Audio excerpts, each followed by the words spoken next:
Hey, I'm going to be taking you through some core exercises. Before we get started, let's learn a little bit about your core. Contrary to popular belief, your core is made up of much more than just your superficial abs. It's actually a cylinder of muscles surrounding your entire abdomen with your diaphragm on top and your pelvic floor on the bottom. It's really important that we have a strong and stable core to reduce the incidence of low back pain and the risk of injury. Throughout all these exercises, I want you to have your core activated. To learn how to do this, just place a hand on your stomach and clear your throat like this. You'll feel your core activate, and that's the same sensation you want to have throughout all of these exercises to help reduce the risk of injury and to make them most effective. I'm going to be taking you through a series of exercises called McGill Big 3.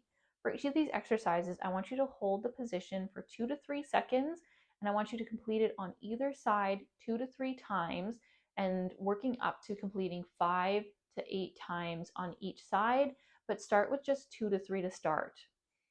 So first we want to move into a half hook lying position. You're going to come onto your back with one leg bent and one leg straightened.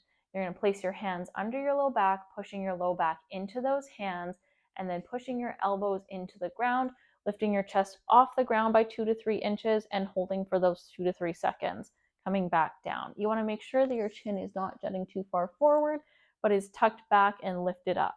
So coming off the ground for by 2 to 3 inches and then coming back down. Next, we're going to move into the side bridge. You're going to come onto your elbow, placing your knees on the ground as well, and you're going to have your feet just kind of tucked back. You're going to lift your hips up and off the ground, pushing them forward, holding for those 2 to 3 seconds, completing on both sides. Lastly, we're going to complete the bird dog. So you're going to be on your hands and your knees, and you want to make sure your back is not arched or rounded too much, just in a neutral spine position, and you're going to lift opposite arm and leg.